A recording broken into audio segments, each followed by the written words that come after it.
Hi everyone, Dr. Lynch, and welcome to EDU 696H. I just wanted to take a few minutes to walk you through the syllabus for the class and to anticipate some questions and things like that, and just make it clear kind of how things are going to evolve this semester. So here we go. I'll blow this up a little bit. There we go. All right. So this is the syllabus. You have access to this in the Google Drive folder that's been shared with you. We got the basics in terms of course descriptions, guiding questions, knowledge and skills, some required readings.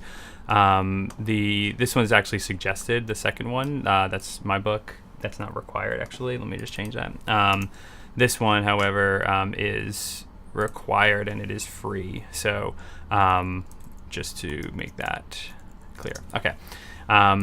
So then there's the basic schedule for the course. And so what you'll see is that we're treating the class as kind of like a Tuesday course. So we started, on the 11th, and due yesterday at noon was your introduction to the CS for ELA Facebook group. That's a group, just so you're aware, that's a group that I set up not too long ago to help different educators and teacher educators connect around integrating computer science into ELA especially, but there's folks who have interest in there that extend beyond ELA. Then what we have is for each week we have a question, as you'll see here, and then we have some activities associated with the question. So for this coming week, right, it's due, as you can see, on the 24th at noon in your folder. There's something to read, there's two things to watch. And so each of these links will take you to, again, free texts. There's a lot of really great content on the web. There's no reason to have to buy a textbook for this course. And then there's also some videos as well. I do strongly recommend that if you haven't thought about it yet, like you should have like your own kind of note-taking mechanism that you're using, whatever that is. So I'll leave that up to you. If you want suggestions, I'm happy to talk more.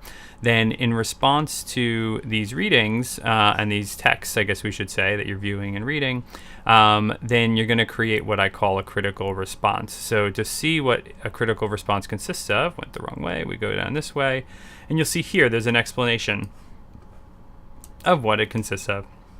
So read this closely, but this is what you're expected to be producing. So what you'll do then with it is, you go to your folder in our Google Docs folder, and you create a new document called Critical Response 0. And then after reading the assignment, after reading the text that were assigned, then you go in and you write your critical response. The critical response is, by and large, if I haven't specified it here, let me see. These other ones I know I specified. Yeah, that's right. That's not too bad. I mean, what we'll do here, let me see what this part is. After your group members posted, we're going to keep this. That's right. Okay. I'll make this clearer here in terms of, we'll say aim for 300 to 500 words. Okay. And then what I'm going to ask you to do after that is, after the deadline, you're going to just drop some comments and read through what your peers have written, and drop some comments in there. I could treat that super formally. I tend not to in the past. So let's agree that it's a small class actually, so make sure you're reading through what everyone says, and even if it's just a couple of just specific comments throughout, like, that's totally fine. That's not going to be graded per se as an explicit activity. It's just more of like to check in with what each other are doing. All right. More around that, what we call the APPD part, and just sort of participating in the conversation. So if that's too loosey, or if we don't kind of do that organically the way that I would hope, if that's the case, then I'll put some more tighter parameters around it. But the point is that get your critical response in. For this case, it's due on the 24th at noon. You'll create a new document called Critical Response number 0. It'll go into your folder, and then after that date, even as of that afternoon, just click through other people's folders, see what they wrote, and leave a comment, even if it's just a comment here or there, just so that you get a sense of what others are thinking. Like, that will be sufficient. All right. And it continues. It's the same pattern for the 25th, same pattern here, and then we go into the next part of the course, which is around introducing computationality. So here it's a little different. The main process is the same, but like you're not reading text in the same. You're going to see that you have there are actual assignments that are used here that have been developed around integrating computational thinking into kind of high school ELA, secondary ELA. So you're going to read through the assignment, and then you are going to complete the summative assessment for plotting plots, and then you're going to write a brief reflection that addresses these two questions. So the reflection will go up into and any artifacts associated with the assignment, like all of that will go up into your folder. All right. We'll talk more about this as it gets closer. This says write, which is I see that it's a little confusing there, so we can call it complete. It might be easier. Complete the summative assessment. Yeah, that's fine. So we'll do that and we'll call it complete. Okay. There we go. And now down in the latter part of the class here, we're actually focusing explicitly on learning to code. So for learning to code, we're going to be using a company called DataCamp. You should have received an email from DataCamp inviting you, maybe from me, inviting you to a couple courses there. So we'll address this later, but this is a really awesome online course where you can really get in and start learning actual programming and specifically around text mining. You're going to be working through these units as you see them here. The first half of the course, second half of the course, and this goes into a different course. But notice that on a weekly basis, you're completing what are called programming reflection journals. You're going to name them. And so let's adjust these actually, because that's misleading. There we go. The sound effects are wonderful. All right. And you're going to name them programming reflection journal. You're going to look down here for what's expected in these, right? And again, it's going to go up into your folder by the due date. All right, and you'll get feedback from me in comments into the actual Google Doc. All right.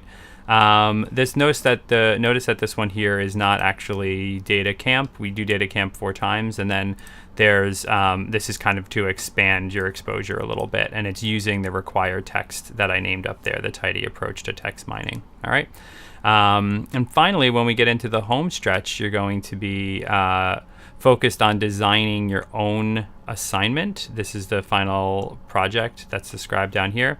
It's going to be, you're going to be designing your own final project in the same kind of spirit as these plotting plots, counting characters, and distant readings. So you're going to be creating your own versions of these essentially. So, when you're doing these assignments, that's really good to think about. Okay, so I'm going to have to make one of these myself as well. So maybe while you're doing this part of the course up here, you probably, while you're doing those assignments, you maybe want to look at the final project and be like, how am I going to go about doing this, etc. Okay, so that's the gist, right? That's the gist of it. I do like the idea still of checking in real time with folks, and I'm struggling a little bit with the best way to do that because the course didn't ask you to block time already. It means that people's schedules are already busy, and I totally get that and respect that. But I still want to do some sort of check-in. So it might be one-on-one, which maybe is fine with you. If it's, every 2 weeks we'll do a one-on-one check-in even if it's for 15, 20 minutes. It could be very useful when it's that focused. Or we could try, if a group of you are kind of in touch with each other or want to take it amongst yourselves, to try to identify a block of time that would work. That would also be great. That's fine. But I will be in touch more about that because I want to make sure that it's not just using Google Docs and a syllabus and off you go. That's not cool. Also, if you want to just get a sense of, I think I might have mentioned this before, if you want to get a sense of just kind of some of the work that I'm doing around computer science ed and just in general education, I have an education blog called Grad Grinds, which is right here, gradgrinds.com. And there I am. And you can sign up even just here. There's a weekly newsletter that goes out Tuesday mornings. And there's also projects, this is a CS kind of related project I did And you can, there's like tons and tons of stuff on here. So if you want to just kind of plug into this conversation and just stay abreast of kind of what I'm up to, I tend to put most things through Grad Grinds. I'm also on social at Tom Liam Lynch, and on LinkedIn, on Twitter, on Insta. So you're welcome to connect that way. I would totally welcome you connecting that way with me. All right, so I will be in touch with more. I just wanted to get you this video so that we had start to build a little more momentum. Cool, and I'll see you online.